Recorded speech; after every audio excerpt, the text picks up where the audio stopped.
Ho an'izay rehetra malala an'Andriamanitra sady voantso no masina ho aminareo ry havana ny fahasoavan'i Jesoa Kristy Tompo sy mpamonjy atsika. Amen. Aramagedona. Ny amin'ny Aramagedona, zany indray no lesona raisintsika anio ry havako. Arak'izay hitantsika ato amin'ny bokin'ny Apokalipsy toko 2:40, ny andininy 2:20 hatramin'ny andininy 4:40, izay mofinainantsika anio rahateo. Ny Aramagedona, teny tokana voalaza ao amin'ny testamenta vaovao, ato amin'ny Apokalipsy toko 2:40, ny andininy 4:40 ny teny hoe Aramagedona.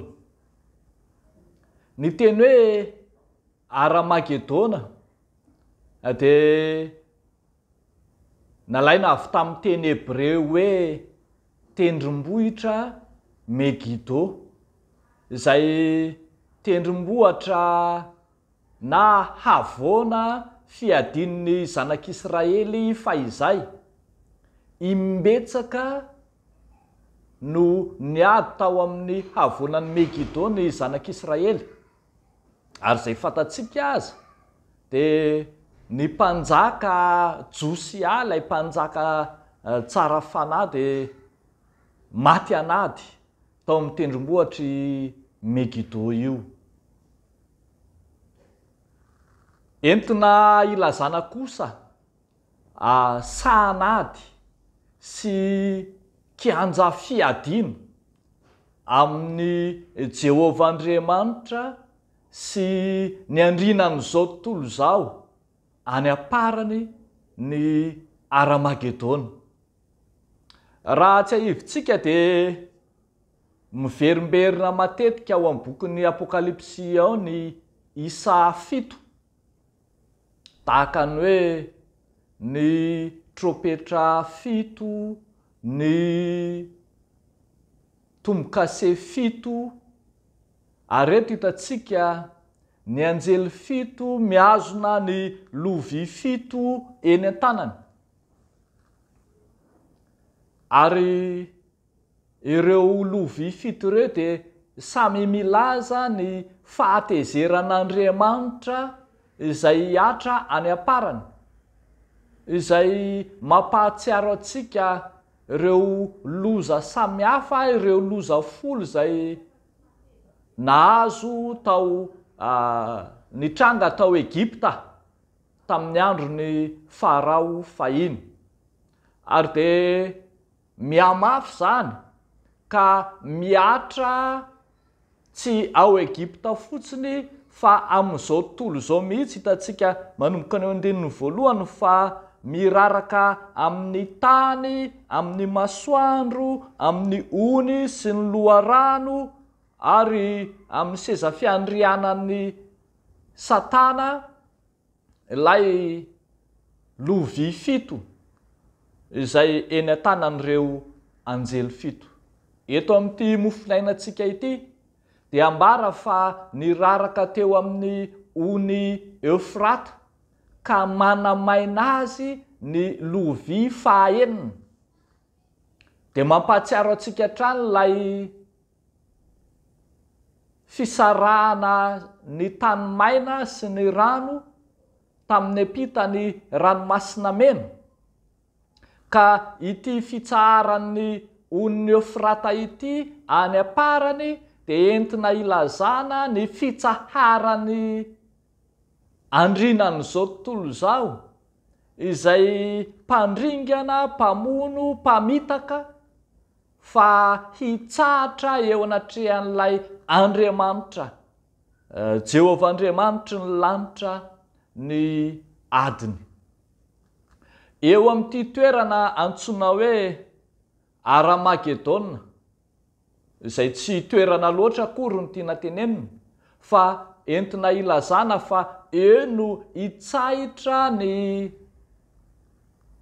fahefan'ilay mpamitaka, ny fahefan'ilay manana ny fanahiny demonia tahaka ny voalaza eto, tahaka ny saona, ny manana ny fanahy maloto izay mamitaka ny dragona sy ilay bibidia ary ny mpamina ny sandoka.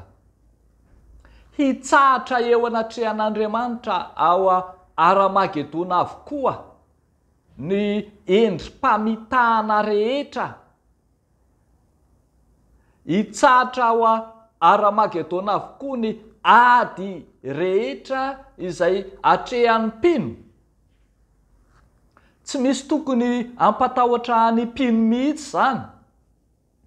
Ny mpino izay omena toromarika mialoha mba anana ny fanahiny fiambenana ka tsy hahatonga azy ho voapentin-doto hifangaro amin'ny fahalotony zao tontolo zao izay hiara-ny fahatezeran'Andriamanitra.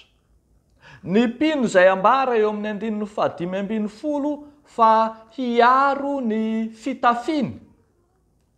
Voamaly isika no nahita ny mofonaina ny amin'ny fitafin'ny mazava sy ny fitafin'ny fiadin'ny mazava ary ny amin'ny hoe hitafio Jesosy Kristy. Fa izay mitafy tsara, izay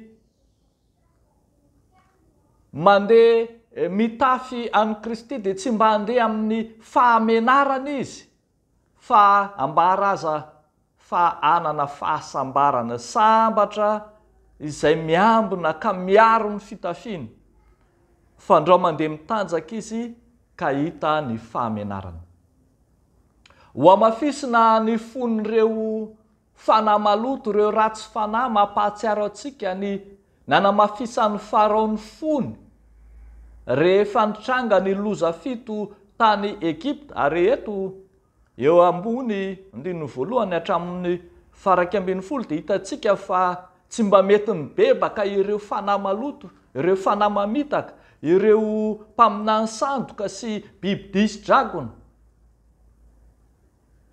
Fa ny mino kosa eo anatrehan'izany dia arovan'Andriamanitra satria efa niambina izy, efa tsara fiomanana izy, eny tsy mba nanapentina ny fitafiny tamin'ny faharatsiana izy.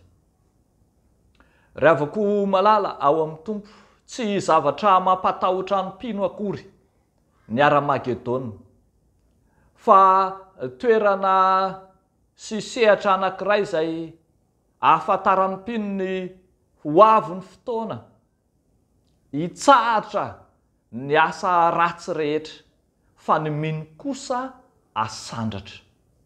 Ho anao ary ry havako malala, dia ny ankehitriny, dia ny mbola tsy tonga ny fotoana, arovo ny tenanao, arovo ny fitafianao, arovo ny fanahinao, mba tsy fangaroaro, mba tsy hitambatra amin'ireo izay mandoto ny tenany, mba tsy ho voasarika ho isan'izay manana fanahy maloto ka ho tsaraina any amin'ny Aramagedona ianao. Aoka ho voatandrinao ny tenin'Andriamanitra, ary aoka ho arovanao amin'ny sitrapon'Andriamanitra ny tenanao sy ny fanahinao. Izay manatsofina enti-miaina, aoka ry izy hiaino izay lazain'ny fanahy amin'ny fiangonany. Dia ho an'Andriamanitra irery any ny voninahitra. Amen. Hivavaka isika.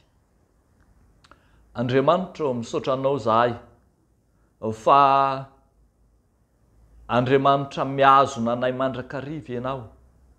Andriamanitra miaro ny tenanay, ny fanahinay, tsy ho voapeton-doto amin'ny faharatsiana izao tontolo izao sy ny ady ao aminy.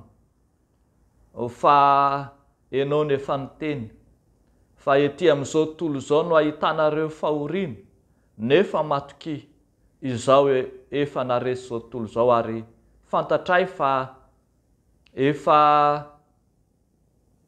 manao anay ho mpandresy, eny mihoatra noho ny mpandresy aza ianao.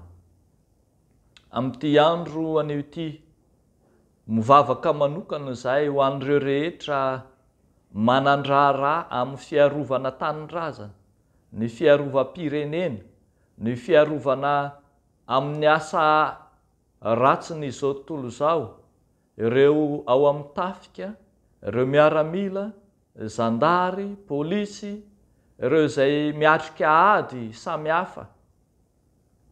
Jesoa malalo, ianao ampafantatra azy ireny ny sitraponao sy ny ady tena tokony ataony, ary ianao hiaro ny fanahiny raty io.